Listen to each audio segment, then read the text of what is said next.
Good evening, good morning to all of you who have joined this session, and thank you, Ravishankar sir.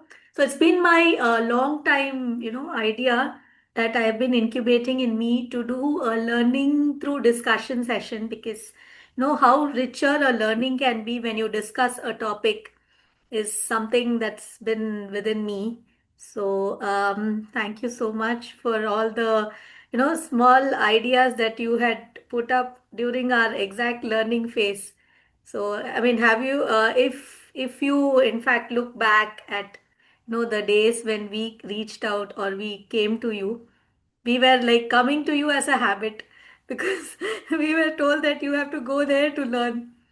But then, now when you look at it, the way you actually, made us think and also, put up things that we can, explore, all that has actually, helped us grow.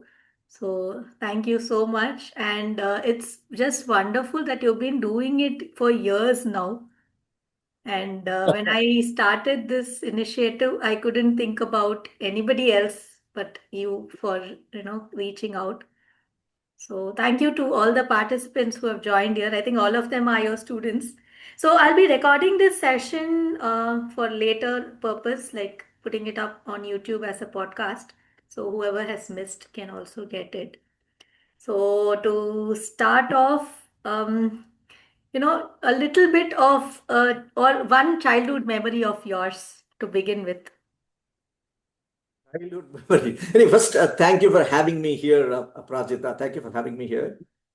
Childhood memory, um, I can only recollect the times I spent with my teacher. Okay. So I spent a lot of time. I spent 25 years with my teacher. So that's the best period of my life. So I cherish my 25 years with my teacher. That's like a long, long time. And no, it's the way that you look at, like, as a teacher, he must be, giving out all his knowledge, but then the respect that you had, and then what you are wanting to take from it. I think that's something that you're passing on to your students as well. You have been generating knowledge and giving out, but what as an individual, everybody takes because everybody looks, say, an apple looks different for everybody. So, okay, so that's nice. 25 years is a very long period. And so, I mean, to just go on. So, what's that instant mojo or the instant spirit that gives you happiness or that excited state where you are? So, how do you, get it, or how do you keep it? In case you lose it, then how do you get it back? What's exciting me for me is when my students ask me questions in the classroom. Any question is fine. If they have a question, that excites me a lot. So all I need is some question from the youngsters in my classroom or anybody in my classroom that keeps me going. And fortunately, I've been fortunate that I have always had students who are curious, who ask probing questions in the classroom. And I think that's one reason why I'm not gotten bored teaching physics. Ah. 35 years of teaching physics, I've not gotten bored. Not a bit. Yeah, I mean, that also, I mean, takes me to think about, teaching a subject is, is putting a thought process on a student, which actually, translates to him being inquisitive about what, why, when, where. No, like I mean, my last session, I was interviewing a CEO who was like, a founder. So he was telling every time you look at a problem or a solution or any information, ask the question why. So now you are also talking about asking questions. So looks like it's something learning actually works about. I tell my students there's no such thing as a dumb question. There is no such thing as a dumb question. Dumb question. So everything has an answer, but I what will is hope. I hope everything has an answer, but then there must be a question at least. there must be a question. Beautiful. So, how do you keep your instant mojo? How do you keep your high? So, you're looking at someone who, I mean, you're looking at being in an excited state. So, how do you always keep it? I don't know if I'm always in excited state because science is the opposite of that. You have to be grounded, you have to be calm and do your work. So science is a very serious business for me. You have to So be teaching is a calm. teaching. Yeah, that's right. So I do not know if science is that fun or exciting. Science is engaging. My job as a teacher is I find it engaging. When I work with experiments, when I do problems, when I do physics, I find it engaging. So I'm happy that it is engaging. Okay. So, That keeps me going. That's that good enough keeps, for me. okay. So, asking questions is something that will, instantly excite you, and then keeping it is, putting people on, is making people engaged, stay engaged. Okay. So, in case you lose it, then how do you get it back? I don't think I've lost. I mean, I never felt I've lost it. You never lost So that's so thankfully that's the way it is. So it. Very nice. when So, when you are with youngsters, there's no chance of you getting bored. So when you are they're youngsters, what always you asking questions. but again, sometimes I've had students who do not ask questions in the initial stages. Then that becomes a bigger challenge for me, and I like that challenge. Then I think of better ways to get them engaged. Ah, So okay. if they don't interact much, I would say the fault is on my side. I need to do something to get those people involved. Okay. So then you have various strategies to make people ask questions. I try to figure out some strategies. I don't You have. don't have it. So it's like an instant. So that's one of the instant excitement. I Pulling, have to come up with some technique or on the spot. I have to come up with some way of getting people, ask get questions. involved Get into in. the topic. So someone who's not, who's like, really not wanting to look at physics will now think about asking questions in physics. I like such students who say that I don't like physics. I know interest, but I want to see what goes on in your class. I had students like that, and I love to have such students. So where has examples of those students now? What are they doing? Are they inventing something in the NASA, or are they building rockets? That's not important. They don't need to be in NASA. They don't need to be doing physics at all. They can be doing anything. They can be an artist. Somebody can be an artist. Somebody can be a cook. It's After fine too. studying physics? Yeah, so what? It's fine. It doesn't matter. I'm not looking at, they don't need to choose a career in physics. Let them do whatever they like and then they explore because physics is just one part of life. Physics is one way of looking at nature. I love to spend my time doing physics. I don't, it's not necessary that everybody should be doing it. But again, through physics, I try to communicate to my students and stir their curiosity. And there's a way physics can be learned.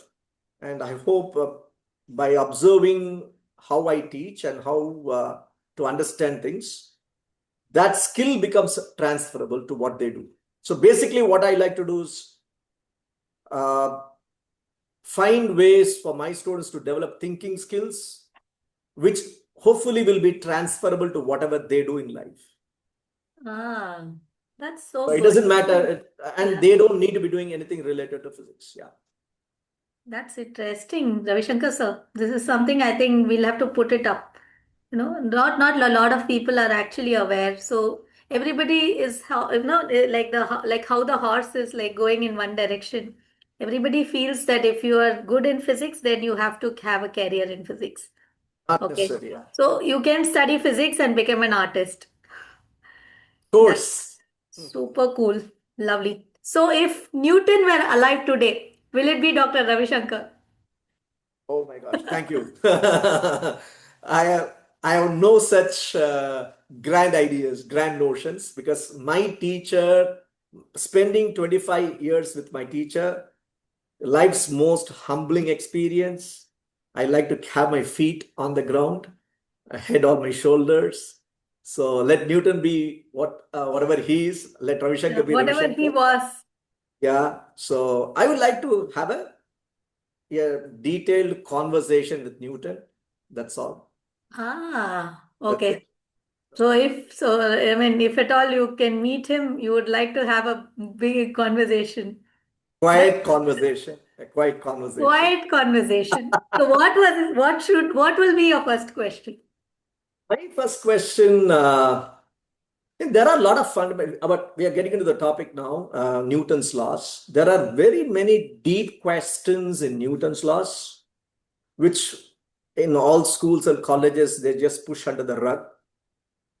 But I think I would like to pose such questions to Newton. There are a lot of fundamental questions to be understood in Newton's laws. Haven't they all been ever explored or answered? Well, different people have different interests. Not, in my view, not all questions have been explored in detail. So I think there is, even if some questions have been explored in detail, there is more room for deeper discussions. Okay, nice. Yeah. So all our audience are here.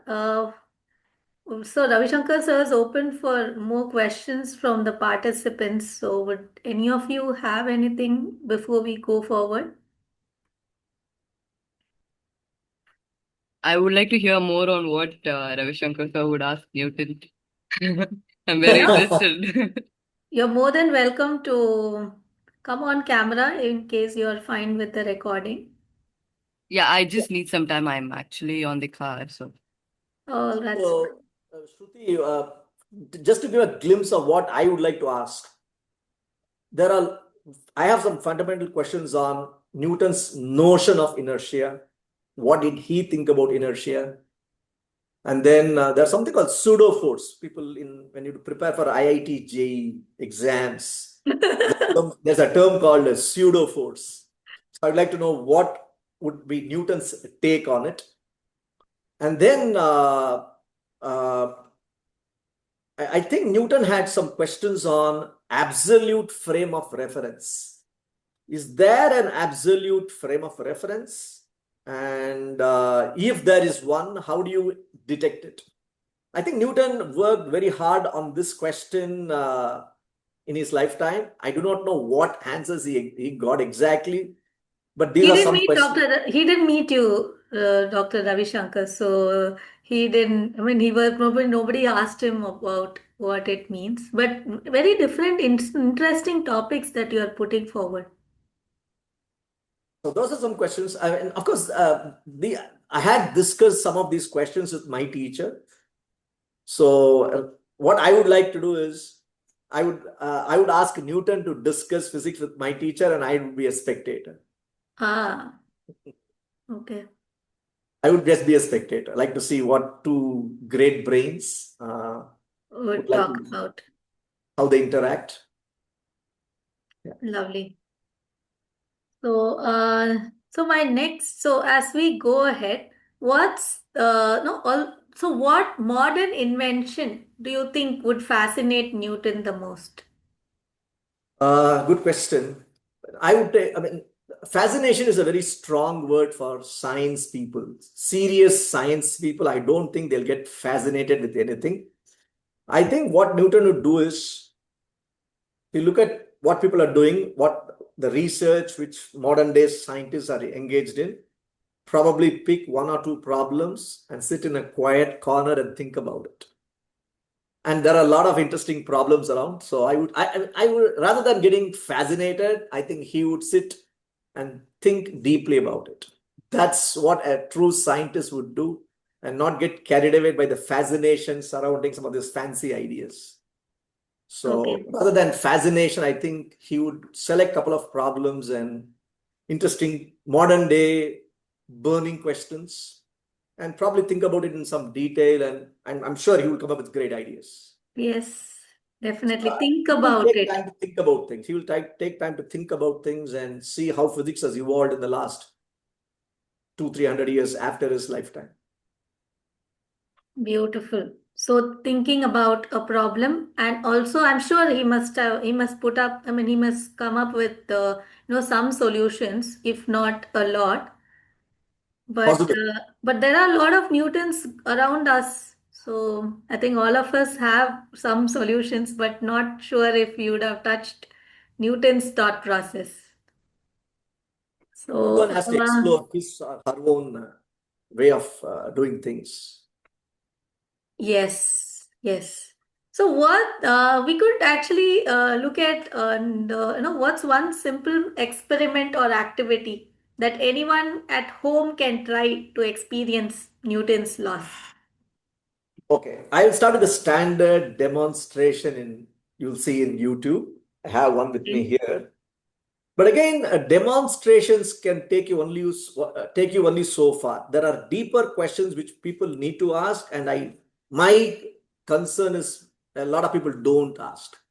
So let me start with one. This is a Okay. standard. I hope you can see this contraption. I didn't make it. You can buy it, right? Oh, Yeah, these are all so some. this is a ready-made. I mean, you can make. I have made a similar one. I'll show you a simpler one. But basically, what you have here is you can see a tube here with basically a plastic strip, and I have a glass marble. Now it might roll off, so I have to take some effort in keeping it there. Yeah, the marble on the That's the problem with the glass marble. Let me try it because it will roll off. And there could be a slight slope on my table. That's the problem. You see that? My table could have a slight slope. Okay, That that's can the mess it reason up. the ball's just going off. Yeah. So let's try it. Oh my God, this is causing a lot of trouble for me. Okay, then what I'll do is I'll keep a coin instead. I'll keep Okay. a coin there. There's a coin on it, right above this cup here. Okay. And what I'm going to do is I'm going to hit this with a strip here. You see that the coin goes right in. Ah, So I'm going to do it again. So keep the coin right on top. So point is I'm going to hit the plate with the strip, right? But but the coin coin goes goes inside. right in, yeah. So this is a standard demonstration you will see in books, which is fine. I think it's a great demonstration to start and get people curious about. And Right. people would say, and this is an example for inertia of rest. That's the standard things you'll see Oh, in books. how did the coin not fly away and fall inside? That's the question I expect my students to ask. So somebody in the class will ask, okay, you hit it like that. Now the paper flew away, the sheet flew away, but not the coin. So question is why, Exactly. right? But then there are some deeper questions. What if I do it slowly? Then it just comes along. You see that? The coin just comes Ah, along if I do it slowly. So if you say this is an example for inertia of rest, then you need to ask a question. Why do I need to kick it super hard like that? What if I do it gently? Let's try to give a gentle kick. Let's try to give a gentle kick. It falls. oh, it's still Even more gentle. Let's see. Then it doesn't fall. wow. So it's not that simple. So if people say this is due to inertia of rest, Okay. then how does it depend on how you kick? And why should you kick it really fast or really hard or really quick? So those are some questions I want my students to ask. So instead of simply saying, hey, this is inertia of rest, what is this inertia? So I would want my students to start engaging in such questions. A variation of this demonstration would be this one. This is a little bit more dramatic than the earlier one. So I have a conical flask with some cotton here, Okay. and I have a flexible loop here. and I'm going to keep this on top of on the mouth of the conical flask, Okay. right? And I'm going to keep this coin right on top. I'm going to keep this coin Mm. right on top. And then I'm going to quickly move the loop away. Okay, so this loop is made of chart paper. This is, I don't know, some plastic sheet. It's some Okay, plastic, okay. basically some flat. In fact, that's a good question. So I want again my students to ask in the classroom, what sort of material would you choose for the loop? So that's a question. Exactly. Yeah, because I mean, that's what made me think because it's holding the coin also. Correct. So I'm going to keep it like right on top. Correct. Now I'm going to move it quickly. Let's see what happens. It Okay. goes right in. It goes right in. See? The coin. Yeah, it goes right in. Oh, that's interesting. So is this That's also inertia of rest? correct. This is also an example for inertia of rest. Okay, it just a little Oh, bit because I need to keep it right on top of the mouth. Sometimes not that easy. Let me try it again.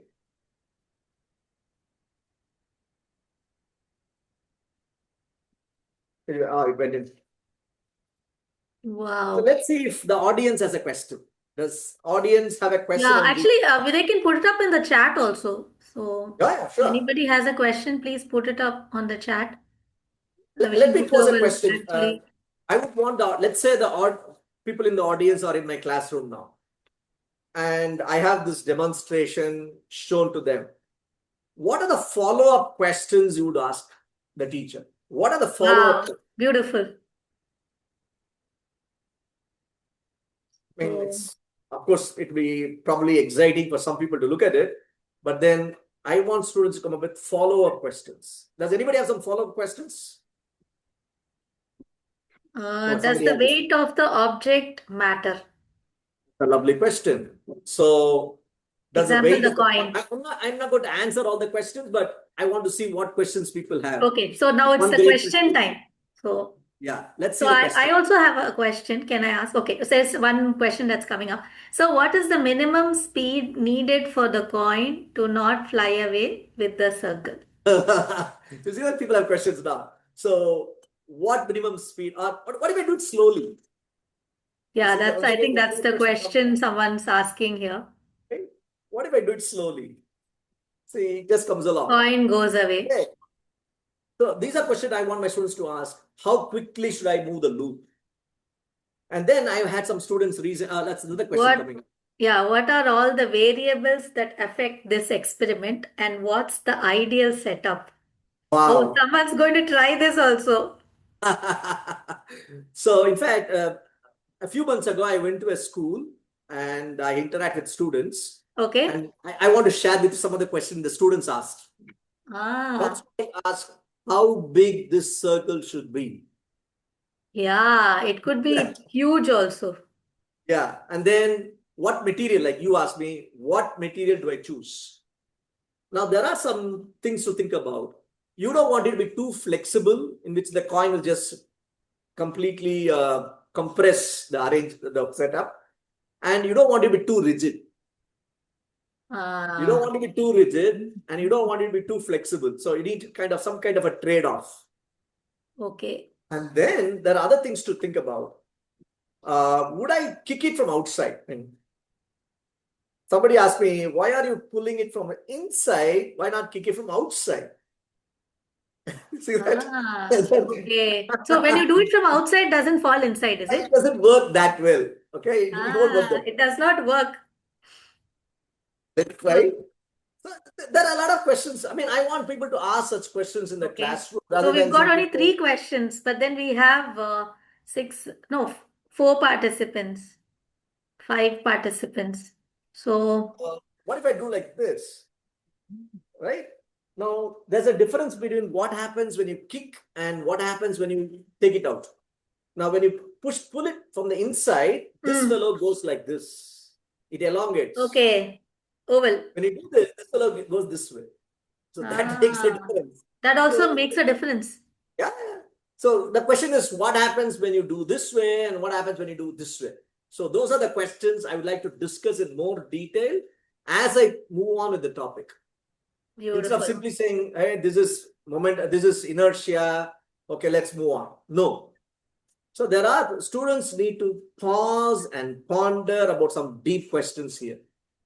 Let's have Beautiful. another question. There's another question, I think. Yes. What's that question there? I was also wondering if the game Jenga works on this principle. Wow. Jenga. I'm not sure what Jenga is. I'm going to find that out. See Okay. that? So, Shashwati, can you just explain Yeah, the... it's like where you pile up like a set of blocks and then you have to pull out the blocks and make sure the entire tower doesn't fall down. It's like, Okay. Yeah, very much similar. In fact, you can do the 50 points. You can have yeah, a stack of coins yeah, and correct. one at the bottom, the whole thing will settle. You can do that like actually. even sometimes the carom board, before we start, one of the methods, we put them all up. Yeah, we can do that with carom board coins. Mm. Again, you need to kick the lowermost coin super fast. I mean, you need to give a super hard kick to that. Otherwise, So it that's the won't go. power of inertia. So that's now the question arises, what is this inertia all about? What does that word mean? Okay, so there's one more question, Ravishankar sir. What is the Okay, difference if the circle elongates or contracts? Okay, yeah, yeah, so the that's what question we... is what happens when it elongates or rather, I'm not too sure what elongates or Contracts. contract is this probably the Mm. thing. Yeah, correct. That's what Probably I this is think they mean. contract Yeah. and this is elongates. Now the point is when it does this fellow is actually pushing the coin upwards. Correct. When it does this, is actually pushing the coin upwards. But when this happens, this fellow is trying to break contact with the coin. You see that? Okay. So in essence, when this happens, it's like my hand disappearing. That's my hand disappearing. The Okay. earlier case is like my hand pushing it up. When you Ah. compress, it's like throwing it up. So Right? so that's the reason you were pulling it to make it Yeah. fall. So yeah. So all these things happen. In fact, later on when I teach the topic in detail, I go back to this demonstration and tell students what's really happening here. What's really going on in this topic. So there are, instead of simply saying this is inertia of rest and moving on, people can pause and ponder up some very deep questions in this demonstration. That's exactly what I want my students to do in the classroom. In fact, I'll show you another fun thing which people can do with a matchbox and a coin. You can actually try it Oh yourself. God, the matchbox and the coin. So I have this. I always remember this, which you had showed us, I Did I think, show 20 it? years back. That Yes. was 25 Yeah. years ago. Yeah. I have this, again, I learned it from my teacher. It's not my own discovery. My teacher taught me this. So I asked students, there's this matchbox, a regular matchbox. I put this coin inside here a little bit, and then I'm going to tap it here. What would happen when I tap it gently? What do you think will happen? Anybody? Anybody has an answer to Ravishankar sir's? When I hammer it with my finger, when I hammer it like this. And talk. Anybody would like to share a thought? Okay. Rangabhashyam says it moves up. Okay. I guess we'd expect the coin to fall off. So the variety of answers. So let's see what happens. I'm going to tap it. Oh, it does fall off. Hang on. So now let's try. You can see the coin going in now. Actually, see that. Oh, okay. That's but interesting. Hang on. So somebody said it goes up. That's true. But hang on. Just hang on.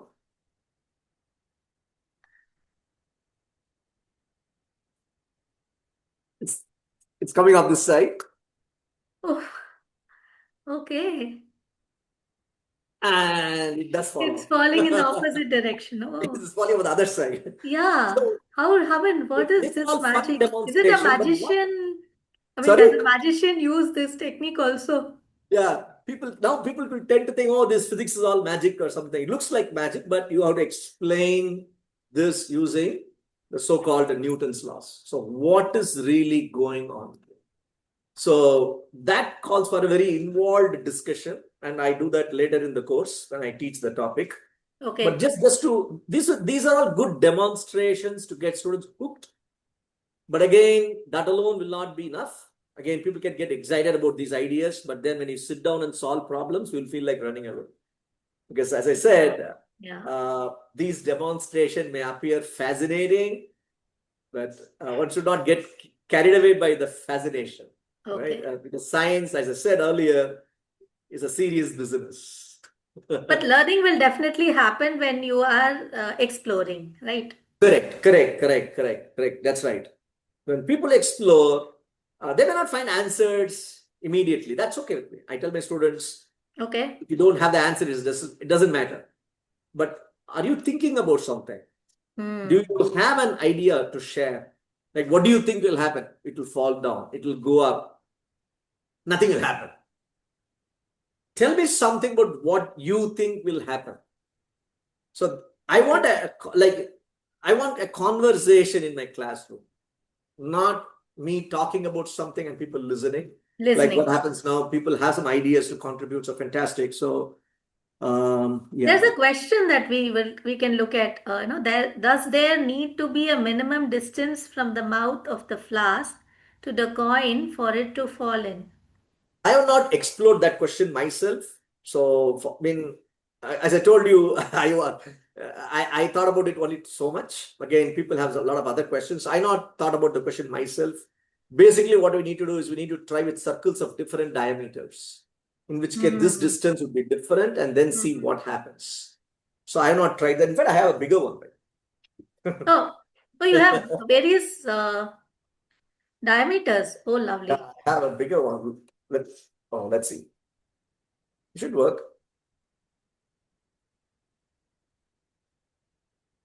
Oh, it goes right in. Did it fall inside? Right. Wow. In fact, I asked my students, is there any follow-up questions on this setup? You can see there's something inside, right? Cotton. There's a bunch of cotton. There's a lump of cotton. Does anybody in the audience have a thought on why I put some cotton there? Okay. Actually, we were only looking at the top level. We haven't synced in at all. Yeah. Does anybody have a thought on why I put some piece of cotton there? Okay. Yes, So to soften the impact. Fantastic. so that the coin doesn't bounce out, maybe. Doesn't bounce out, maybe. Somebody says, so that there's no sound. And I thought it was protect the glass of breaking. See that? I mean, I don't want the conical flask to break, right? So because of impact, because it's this plain glass, and then the coin does fall from a great height, and it can, because of the sudden impact, it can break the glass as a possibility. I've not tried it in all these years. I've been fortunate. So that's use the cotton.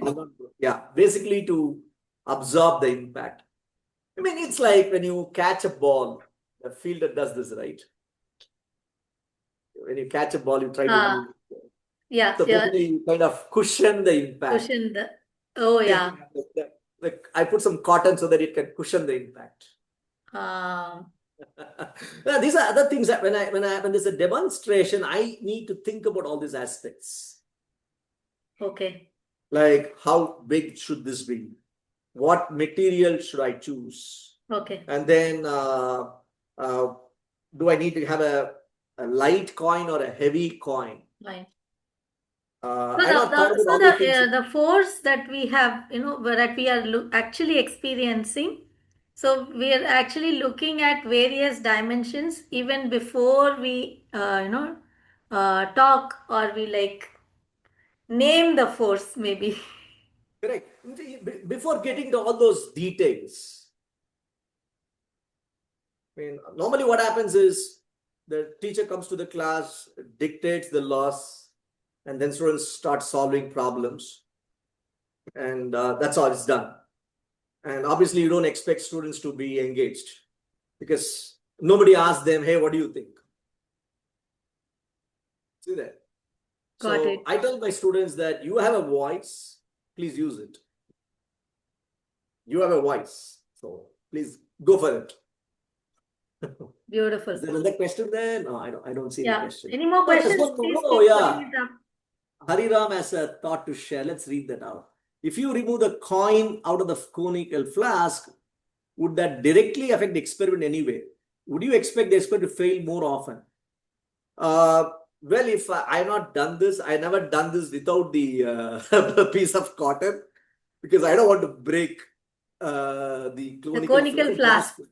You want glass to do flask. more and more of Newton experiments with it. So again, as a science person, you need to be careful about your resources. I tell my students, Ah, you that's don't do interesting. wild things. I don't. This is like, I don't know, a few hundred rupees it is.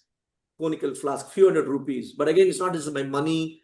If this breaks, I need to wait for a couple of weeks before I get a new one. I need to go to the scientific company to purchase. My time is gone, money is gone.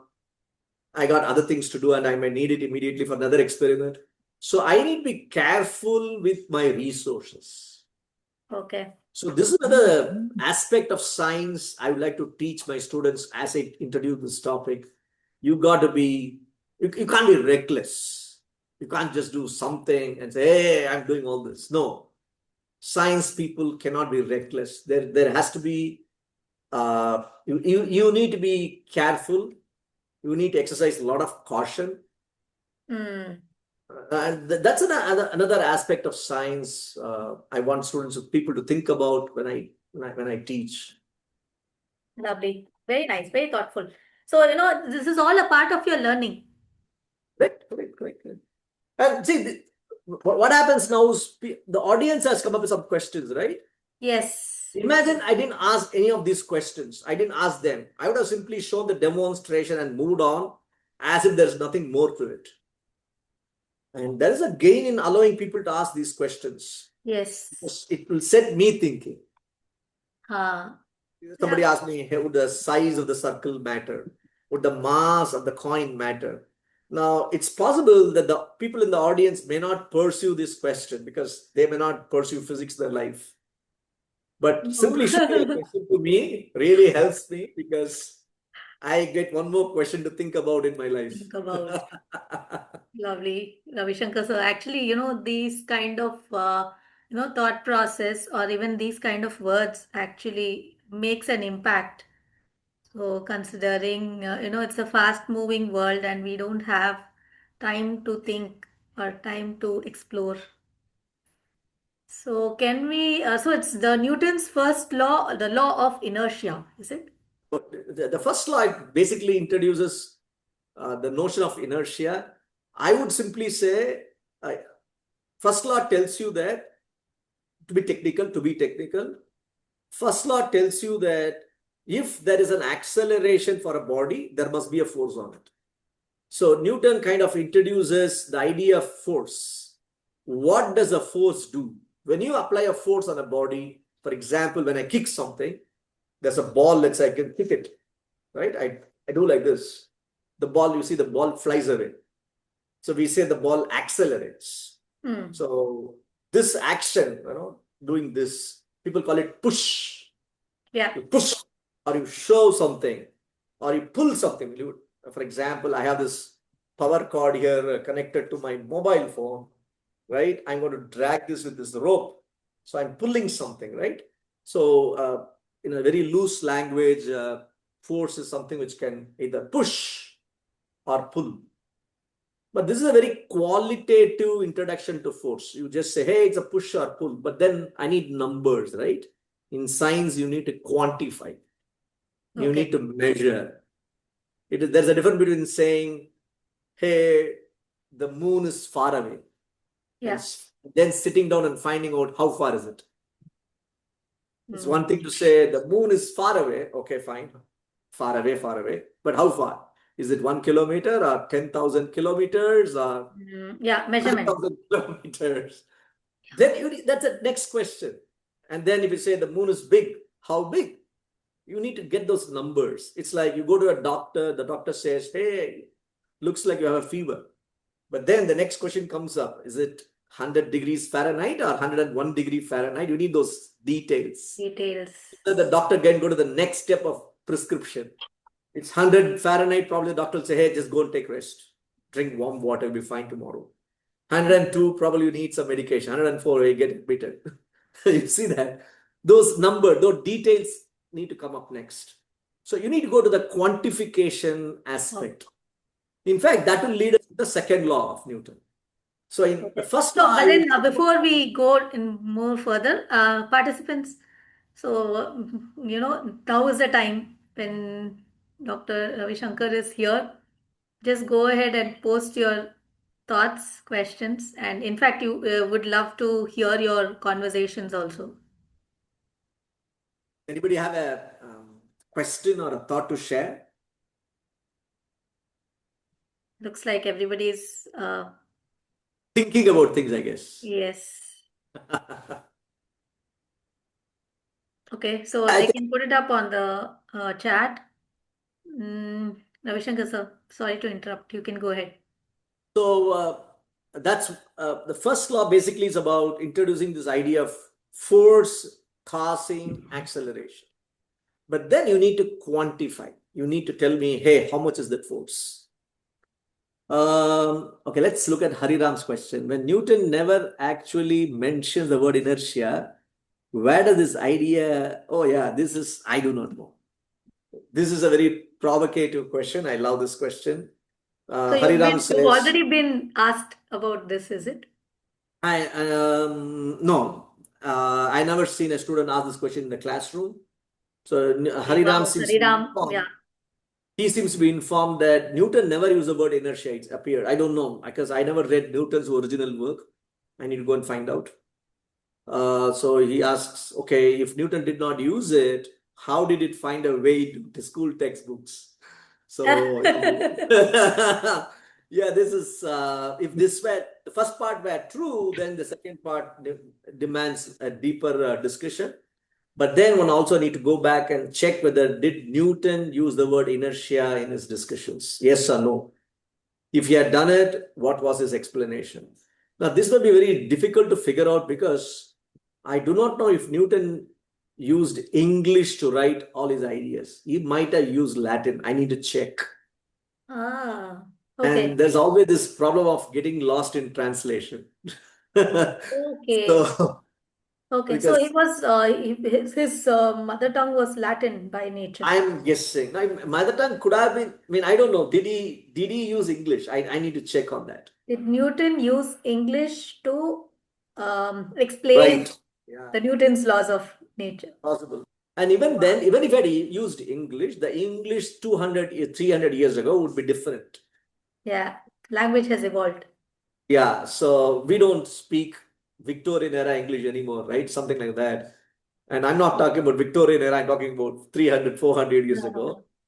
So what words did he use? So I do not know. I have not read that myself. So that would be a good question to think about. And there's another question by Sri Rangan as well.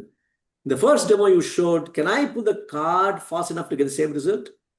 Lovely. Yeah, let's try that out for my friend. My Does it friend wants to matter that know I why. push it? He says instead of pushing it, you just pull it. So where is that coin? Oh my gosh, where is that coin? I don't know where they left the coin. Oh, oh. So yeah, I have it here. So instead of pushing it, he wants me to pull it. Should work, but the problem will be you need to pull it The quickly. force should be equivalent to the It pushing. works. It went in directly. It worked, but it Ah. may be difficult. I'm guessing. Should we have a longer square then? Longer one. Maybe you can try that. Maybe you can try that. But again, that shouldn't matter as far as our discussion is concerned because it should go right in. Correct? So let's try it again. Now, what happens? It's very difficult to pull it quickly. In this experiment, at least, kicking it easier. Wow. But then, in some experiments, you can actually pull. It's not that pulling is difficult and pushing is easy. Let me try Okay. with a sheet of paper. Let me try with a sheet of paper here. For example, I have this sheet of paper and I have this mobile on my table. You see that? Yeah. So now I can do like this, right? In which case I'm actually pulling the sheet of paper. Let's see if it moves even a little bit at least. For example, I can keep this mobile phone in front of this, or rather this way. Let's see if my mobile phone moves some distance at least.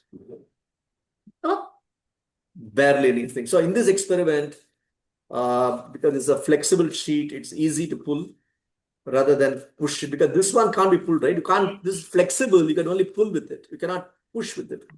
So I can't push.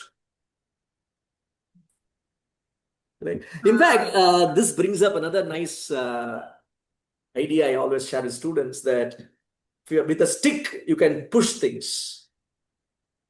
okay. The stick, right? You can push.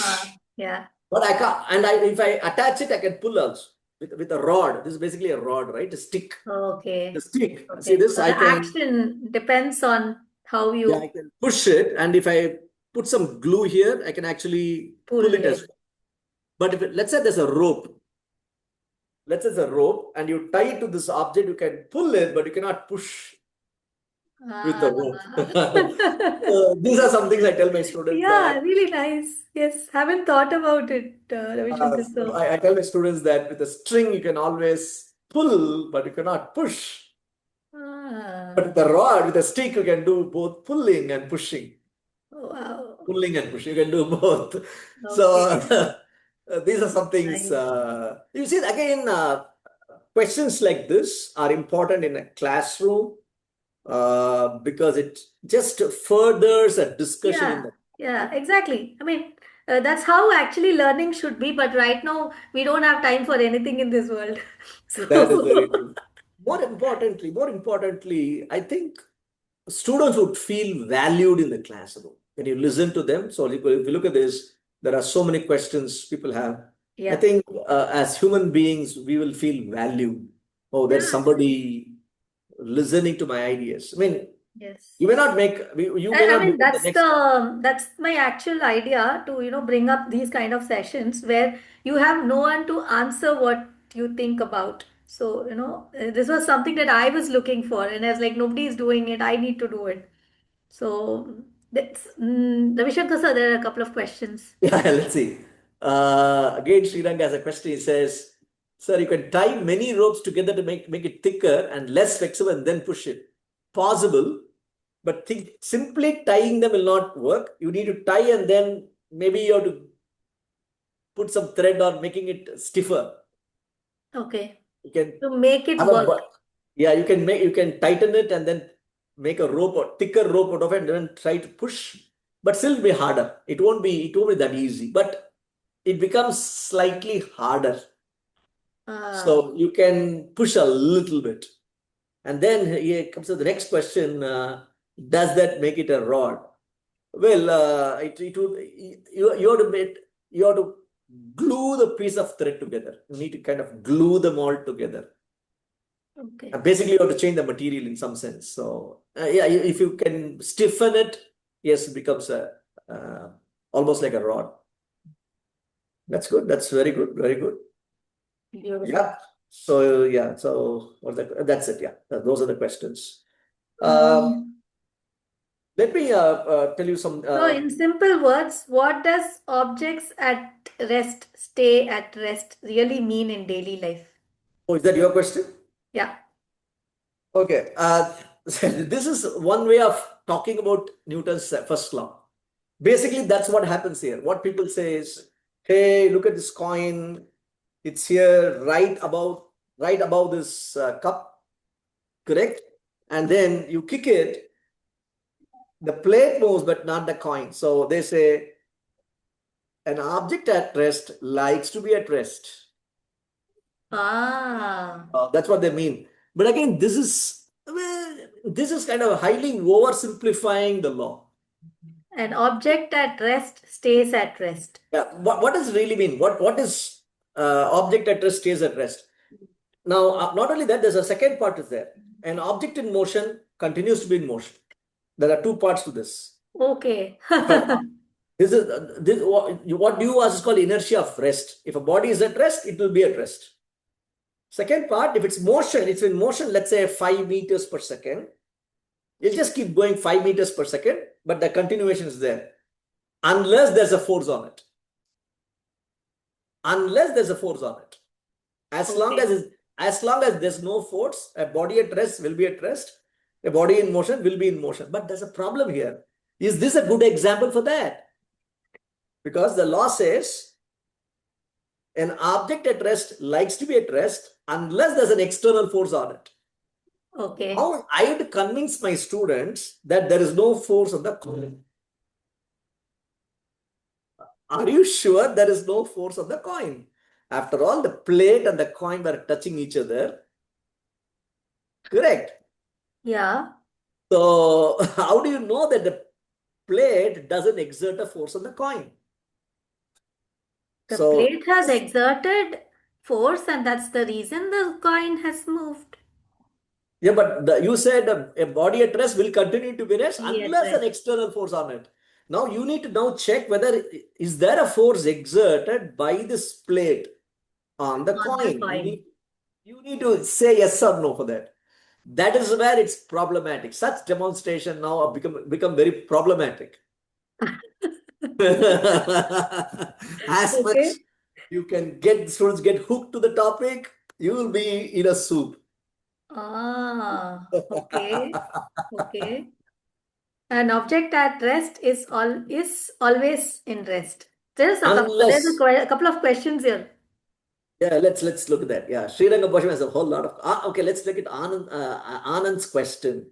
He says, "Will a safe experiment work in the absence of gravity?" That's a good question. Okay, that's a good one. I like that. Number one, in fact, if there is no gravity, I don't even need all this support, right? This fellow is not going to fall. It's going to be stay. If there's, let's say, there's no gravity here. If Okay. I leave that, I don't need Okay, a we're all in support to space. hold. No gravity, no in space. Yeah. So let's say even here for now, let's say you switch off gravity for a moment. Okay. You say, hey, there's no gravity. Then I don't need all this, right? I can just keep the coin here. Correct? And then I can keep the plate under it. But then, since there's no gravity, this coin will not press the plate. Oh. Here, see, It'll be on its own. The coin will be on its own. The plate will yeah, be on its own. they'll be like almost touching each other, but they'll not be pressing each other. They won't press. Oh. They will So touch, but they even won't. humans will not be on the earth. They'll be in some other Yeah, state. we'll be standing, but will not press. Will not press the earth. Will Oh, not press the earth. okay. Right? We will not press the earth. Okay, lovely. So in that case, since the coin and the plate are not even touching each other or pressing each other, Mm. this demonstration will not be of a big surprise to us because these two fellows are simply Yeah, yeah. there is I mean, is there a contact? Is there a contact? right. And then if you move the plate, okay, the plate moves separate. But the challenge here is this guy is actually pressing this guy. Ah, And they then are you they are say, mutually supporting each other.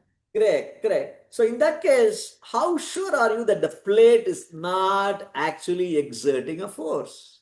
That's a problem here. You see that? Ah, okay. So that it becomes problematic there.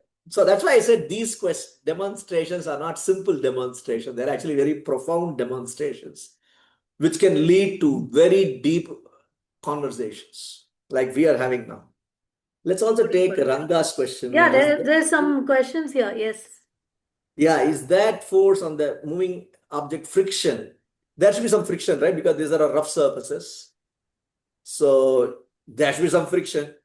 And if there is friction, then this is not an experiment for inertia of rest because the law tells you a body at rest will be at rest unless there's an external force.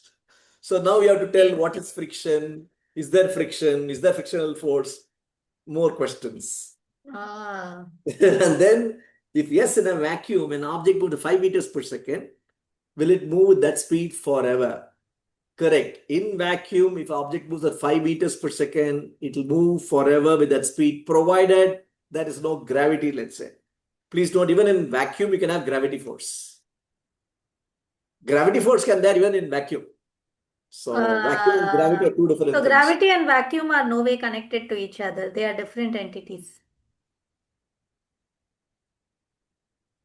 Aparajita has a question. You have a question. Did you type the question? Yes, there you go. Okay. An object at rest is always at rest, an object motion always in motion, unless there's a part continuation to that, unless an external force acts on it. Okay. So Unless an that is very important. Why is it so hard to change some habits? Can you draw a fun parallel to inertia? Um, okay, it's like a good analogy, but a risky analogy, because I mean, human nature is that once you get some habit, whether you good or bad, you kind of stick to that habit. So, in fact, that is what is called inertia, by the way. In inertia, let's leave physics. Let's leave physics aside. The Okay. word inert means inactive, kind Okay. of, let's say, lazy. Like in chemistry, you have inert gases. Those gases don't react. Kind of elite people, they don't want to mingle with anybody. Xenon, neon, those people, they don't react with anybody. So they're called inert gases. So inert is Okay. kind of, you stay away from things. You don't interact. So, when you have those habits, you stick to those habits. You don't change those habits. So that's why you say you are kind of stuck to a habit, or you have this inertia or the reluctance, basically. Okay. Okay. So the word habits, you are reluctant to change a habit. In some sense, there is a parallel here, in the sense that this coin seems to have some reluctance to change its state. Now, this fellow is now in a state of rest. It prefers that state. Ah, So, interesting. in fact, I would want students to, if left to me, I would phrase Newton's law as a body maintains velocity until an external force acts on it. A body just maintains velocity. Okay. Okay. Until A an body, external force a body maintains velocity unless an external force acts on it. acts on it. In fact, I just want to, there's another question to think about, is that how much time do we have, by the way? Oh, we are nearing close. Yeah, actually, we are closer to. Looks like today is only the first law of Newton. So we'll go ahead and have the next session on the further continuation. Before that, Hariram has a question. What is the distinction between object at rest and object experience at G net force of 0 units? Okay, that calls for more rest and the G net force. Okay, it's at rest.